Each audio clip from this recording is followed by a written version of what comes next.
André Rieu a toujours été perçu comme le visage souriant de la musique classique. Jamais politique, jamais scandaleux, toujours gracieux. Mais la vérité est plus complexe. Au fil de sa longue carrière, toutes ses collaborations n'ont pas mené à l'harmonie. Certains artistes sont allés trop loin, ont trahi sa confiance ou ont éclipsé l'ensemble qu'ils considéraient comme une famille. À 75 ans, Rieu parle enfin sans détour. 5 chanteurs, autrefois respectés, sont devenus ceux qu'il a discrètement effacés de sa scène. Leurs noms et les raisons sont désormais révélés. Russell Watson. Dans le monde du classical crossover, André Rieu et Russell Watson auraient dû être des alliés naturels. Tous deux ont prospéré en brisant les barrières entre la haute culture et le goût populaire. Rieu avec ses valses scintillantes et son sens du spectacle, Watson comme le soi-disant ténor du peuple, qui donnait à l'opéra une voix ouvrière. Pourtant, ce qui aurait pu être un partenariat fécond s'est effondré dans le silence, laissant derrière lui des murmures de trahison et un exil discret. La fracture est apparue lors d'une tournée qui plaçait leurs deux univers de performance populaire classiques sous le même projecteur. Pour Rieu, la scène n'était pas seulement un lieu de travail, mais un écosystème minutieusement cultivé. Son orchestre était décrit comme une famille, fondée sur la loyauté, la discrétion et la confiance mutuelle. Chaque membre, des solistes aux techniciens, était tenu de protéger cette sacralité. Mais, selon des initiés, le camp de Watson a commencé à alimenter la presse de détail. D'abord anodin, bavardage sur les répétitions, anecdotes de voyage, les fuites se sont rapidement transformées en rumeurs de désaccord entre l'équipe de Watson et celle de Rieu. Les journaux parlaient de tensions créatives, de conflits d'agenda, de frictions subtiles derrière la façade polie. Pour un maestro obsédé par le contrôle, une telle exposition était intolérable. Rieu avouera plus tard la profondeur de la blessure. Pour un chef qui voyait son orchestre comme une famille, c'était une trahison. Dans sa vision, une fuite n'était pas seulement un manquement au professionnalisme, mais une rupture de confiance. Et une fois la confiance brisée, aucun retour en arrière n'était possible. Les conséquences furent de rapides mais discrètes. Pas de dénonciation publique, pas de conférences de presse enflammées. Watson fut simplement effacé des futurs programmes. Son nom disparut des affiches de tournée, son absence évidente dans les spectacles orchestraux où il avait autrefois brillé. Pour le grand public, la séparation passa sans explication. Mais pour les observateurs attentifs, le message était clair. Watson avait été banni. Le timing rendit la coupure encore plus amère. Tandis que Watson luttait contre de graves problèmes de santé et une lourde convalescence après plusieurs tumeurs hypophysaires, la carrière de Rieu flamboyait. En décembre 2019, l'album Happy Days du violoniste néerlandais atteignait la première place du Classic FM Chart, surpassant même la sortie collaborative d'Aled Jones et Russell Watson. Le symbole était frappant. Rieu célébrait triomphalement ses 70 ans, tandis que Watson, autrefois surnommé la voix du peuple, se voyait éclipsé. Cette controverse révèle un affrontement de philosophie autant que de personnalité. Watson a bâti sa carrière sur l'accessibilité, l'humilité et l'ouverture, un chanteur qui n'avait pas peur de partager son histoire et de se connecter au public.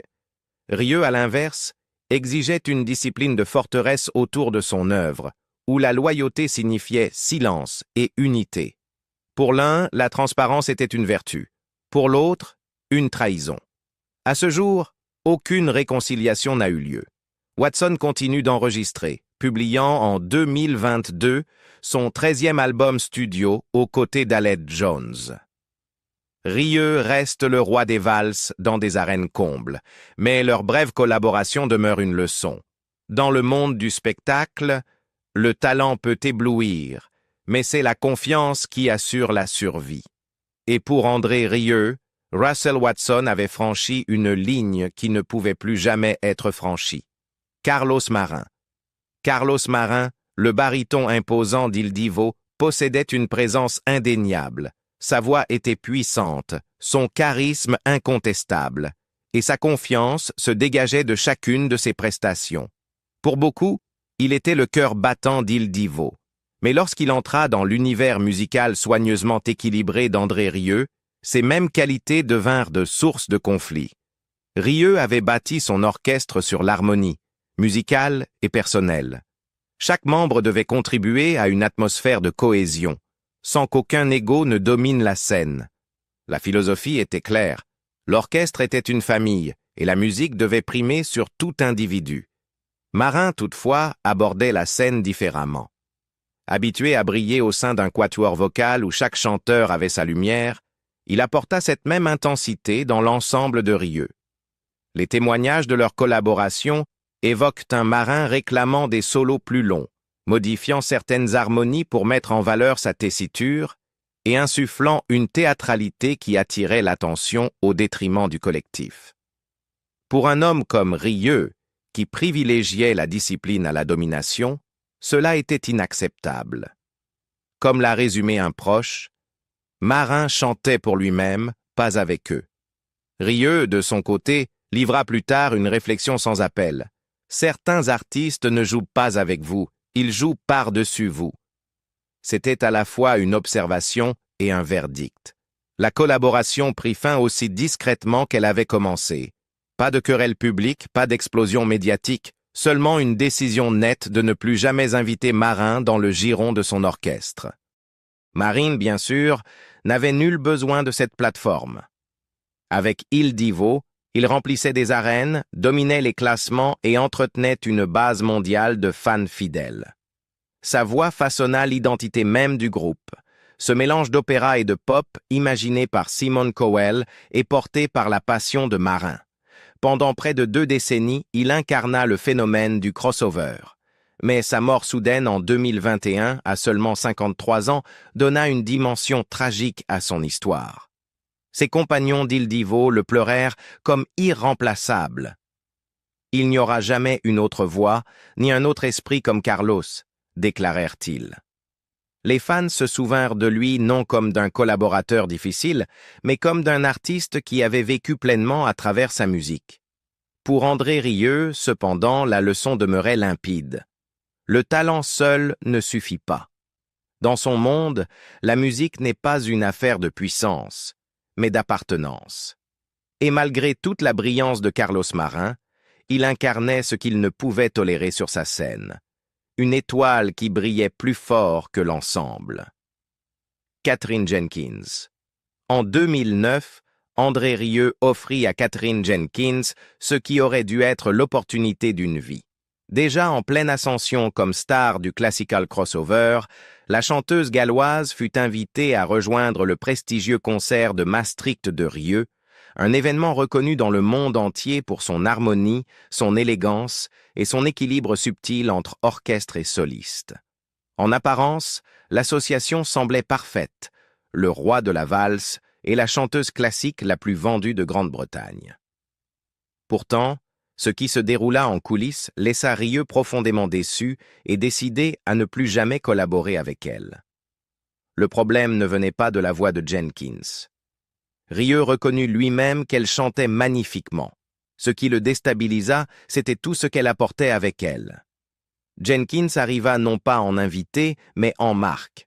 Elle se présenta entourée d'un véritable cortège, styliste, conseiller lumière, et même son coach vocal personnel, dont Rieu n'avait ni besoin ni envie. Ces concerts, minutieusement chorégraphiés et répétés pendant des mois, durent soudain s'adapter aux exigences d'une étrangère. Cela brisa l'unité de son orchestre, ce qu'il considérait comme sacré. D'après plusieurs témoins, Jenkins demanda des lumières plus intenses, des reprises multiples lors des enregistrements et la position centrale sur scène pendant les morceaux d'ensemble. Pour Rieu, c'était intolérable. Ces concerts reposaient sur un principe. Personne ne devait éclipser l'esprit collectif du Johann Strauss Orchestra. Elle cherchait les projecteurs plus que l'harmonie, aurait-il confié plus tard. Cette quête de lumière allait à l'encontre de sa philosophie. L'orchestre avant tout, la musique avant tout, l'ego toujours en dernier. La suite fut discrète, mais sans appel. La tournée prévue fut annulée, sans explication officielle au public. Jenkins poursuivit sa carrière, chantant avec Andrea Bocelli et Placido Domingo, qu'elle décrivit plus tard comme gentil et simple. Dans ses interviews, elle évoqua même Rieu, le qualifiant de si charmant, relatant leur unique collaboration sans jamais laisser deviner de tension. Mais en privé, Rieu avait déjà inscrit son nom sur sa liste personnelle des déceptions. Pour lui, il ne s'agissait pas de talent. Il avait travaillé avec des dizaines de chanteurs, tous remarquables. Ce qui importait le plus, c'était l'humilité, la capacité à se fondre dans le tissu de son orchestre. Jenkins, à ses yeux, échoua à ce test. Au lieu d'apporter l'harmonie, elle amena la hiérarchie. Au lieu de la grâce, elle imposa ses exigences. L'ironie est flagrante. Jenkins qualifia plus tard Placido Domingo de superstar ultime, parce qu'il traitait chacun avec respect. Pourtant, l'expérience de Rieu avec elle lui avait inspiré le constat inverse. À ses yeux, elle incarnait tout ce qu'il détestait dans le monde moderne du classical crossover, des artistes plus soucieux d'image que de musique comme art partagé. Les fans remarquèrent qu'à la différence de Bocelli ou Domingo, Jenkins ne fut jamais réinvité sur la scène de Rieu. Ce silence en disait long. Dans une industrie où les égos s'entrechoquent, Rieu nommait rarement ses griefs. Mais des proches confirment que cette brève collaboration reste l'un de ses plus grands regrets. Andrea Bocelli. Lorsque André Rieu invita Andrea Bocelli à se produire lors d'un concert en plein air exceptionnel, l'événement fut présenté comme une rencontre unique entre deux légendes.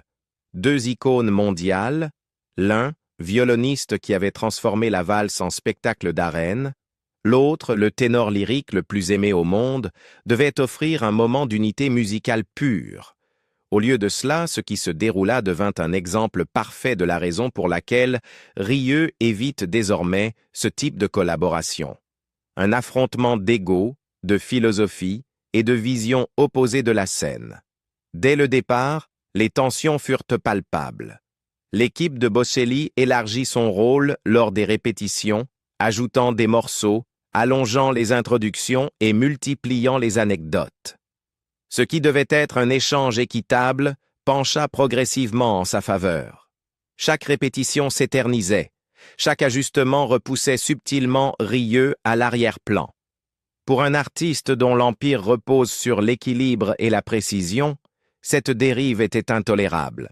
Le soir du concert, le spectacle s'était transformé en véritable vitrine pour Bocelli, tandis que Rieu n'était plus qu'un hôte et accompagnateur. Les critiques furent impitoyables.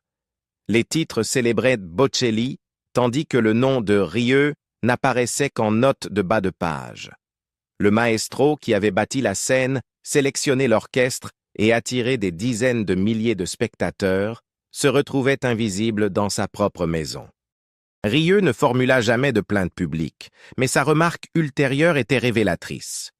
La scène est assez grande pour tout le monde, mais seulement si l'on se souvient de la partager. Ceux qui le connaissent savent qu'il s'agit là du reproche le plus direct qu'il ait jamais adressé à Bocelli. Et la preuve est dans ses actes. La collaboration ne fut jamais renouvelée. Au fond, cette controverse illustre un choc de visions artistiques. Bocelli incarne le système de vedettariat de la musique classique où une seule voix commande le projecteur. Il est l'affiche, la marque, l'histoire. Rieu, en revanche, a construit sa carrière en déconstruisant cette hiérarchie. Pour lui, l'orchestre est la véritable star. Chaque soprano, chaque instrumentiste, chaque détail participe au spectacle dans son ensemble. Son génie réside dans l'équilibre, pas dans la domination. La renommée gravitationnelle de Bocelli, même involontairement, annihila cet équilibre. Les fans débattent encore. L'art de Bocelli a-t-il simplement éclipsé le sens du spectacle de Rieu? Certains critiques estiment que le ressentiment de Rieu ne tient pas tant à l'ego de Bocelli qu'au rappel brutal que le monde valorise encore davantage les chanteurs classiques sérieux que les chefs d'orchestre populaires. Inviter Bocelli, c'était risquer la comparaison. Et, cette fois, Rieu perdit. Mais réduire l'affaire à une rivalité serait passer à côté de la blessure profonde. Pour Rieu, il s'agissait d'une trahison de principe. Il ne détestait ni la voix de Bocelli, ni sa célébrité. Ce qu'il détestait, c'était la disparition de l'esprit de collaboration, la façon dont une scène supposément partagée s'était transformée en projecteur pour un seul homme. Ce n'était pas de la concurrence, c'était du déséquilibre. Et le déséquilibre est la seule chose que Rieu ne peut tolérer. Aujourd'hui encore, Bocelli est absent des tournées mondiales, sans fin de Rieu, malgré l'or commercial qu'une telle réunion garantirait. Anna Netrebko. Lorsque Anna Netrebko rejoignit André Rieu pour une série de concerts spéciaux en 2011, la collaboration semblait sortie d'un rêve. Rieu, le roi de la valse, avait bâti son empire sur la chaleur, l'accessibilité et la connexion émotionnelle. Netrebko, surnommée Audrey Hepburn avec une voix, était déjà une superstar de l'opéra, célébrée pour sa technique impeccable et sa présence scénique. Pourtant, dès la première répétition, quelque chose sembla détonner. Rieu aurait été troublé par ce qu'il percevait comme un manque de cœur. Si Netrebko livrait chaque note avec une précision immaculée, le maestro attendait davantage, de la vulnérabilité, de la légèreté, une étincelle qui dépasse la seule maîtrise technique. Elle chantait comme une machine, pas comme une âme, confia-t-il à des collègues. Pour un orchestre construit sur la passion et l'intimité théâtrale, son style se heurtait à tout ce qu'il exigeait de ses artistes. Les tensions s'aggravèrent au fil des répétitions. La discipline opératique de Netrebko, perfectionnée sous la direction de Valéry Gergiev au théâtre Mariinsky, était taillée pour les grandes scènes du Metropolitan Opera ou de la Scala. Les concerts de Rieu, à l'inverse, reposaient sur l'effacement de ces barrières de formalisme, pour créer une proximité immédiate entre l'artiste et le public. Pour Rieu, la distance de Netrebko, aussi élégante fût-elle, paraissait froide. Pour Netrebko, l'insistance de Rieu sur la connexion théâtrale devait sans doute sembler un affaiblissement de la pureté opératique. La chimie n'opéra jamais. Malgré sa notoriété, Netrebko fut discrètement écartée. Elle ne fut jamais réinvitée à se produire avec Rieu. Dans le monde du classical crossover, ce silence résonnait plus fort qu'une querelle publique. L'orchestre de Rieu, farouchement fidèle à sa vision, resta intact, sans trace de son passage. L'expérience avait échoué. Ce qui rend cette rupture encore plus fascinante, c'est son parallèle avec les controverses qui ont entouré Netrebko tout au long de sa carrière. Encensée pour son art, elle fut aussi critiquée pour ses choix personnels et politiques. En 2014, elle fut photographiée brandissant le drapeau des territoires sous contrôle russe en Ukraine, après avoir fait un don à un opéra de Donetsk. En 2022, elle se retira des productions du Metropolitan Opera plutôt que de dénoncer publiquement Vladimir Poutine, une décision qui lui coûta l'une de ses scènes les plus prestigieuses. Peter Gelb, directeur du Met, fut catégorique. Avec Poutine qui tue des innocents en Ukraine, il n'y avait aucune voie possible. Pour Rieu, dont l'image repose sur la joie, le partage et un spectacle familial, l'aura de controverse et de rigidité de Netrebko était sans doute intolérable. Il n'avait pas besoin de la froideur brillante d'une soprano parfaite. Il voulait des artistes prêts à plier, à sourire, à tendre la main au public. Son refus, qu'il fût volontaire ou simple instinct artistique, suffit à rompre le lien. Le résultat fut clair. Rieu continua à dominer les classements avec des albums comme Happy Days atteignant la première place, tandis que Netrebko faisait face à un monde de plus en plus divisé par son art et ses positions. Leur brève collaboration reste un cas d'école révélateur de ce qui arrive lorsque deux titans de la scène s'entrechoquent, l'un poursuivant la perfection, l'autre le sentiment. Et dans l'univers de Rieu, la perfection sans cœur est impardonnable. Hayley Westenra. Lorsque Hayley Westenra monta pour la première fois sur la scène d'André Rieu à seulement 17 ans, tout laissait penser au début d'un partenariat long et fructueux.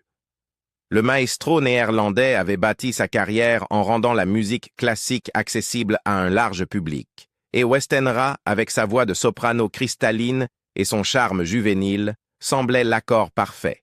Elle était humble, gracieuse, débordante de potentiel.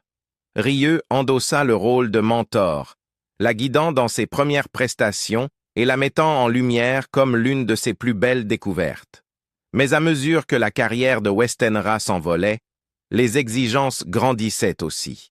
Son premier album Pur avait déjà marqué l'histoire en 2003 en se plaçant en tête du classement classique britannique et en s'écoulant à plus de 2 millions d'exemplaires dans le monde.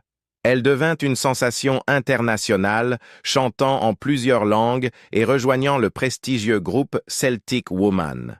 Avec la célébrité vinrent les contrats, les agents et les attentes, autant de contraintes qui se heurtaient à l'orchestre de Rieu, géré comme une famille soudée et disciplinée.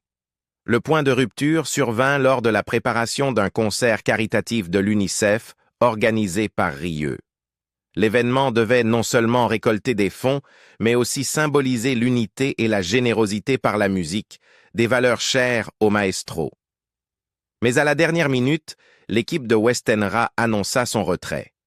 Pas d'explication détaillée, seulement un message soigneusement formulé exprimant des regrets. Pour le public, cela put sembler un simple conflit d'agenda ou une décision de gestion. Pour Rieu, c'était bien plus grave. « Elle a brisé notre confiance », déclara-t-il plus tard. Pour lui, la loyauté n'était pas négociable. Son orchestre était une famille, et quiconque montait sur sa scène devait respecter ce lien. Se retirer d'un concert caritatif n'était pas seulement un manque de professionnalisme, c'était une trahison des valeurs qu'il défendait. À ses yeux, Westenra était passé du jeune talent gracieux qu'il avait un jour mentoré à la célébrité guidée par les impératifs de sa renommée. Leur relation professionnelle prit fin sans scandale public ni éclat médiatique. Westenra poursuivit sa carrière, enregistrant des albums, chantant pour des chefs d'État et assumant ses fonctions d'ambassadrice de bonne volonté, la plus jeune jamais nommée par l'UNICEF.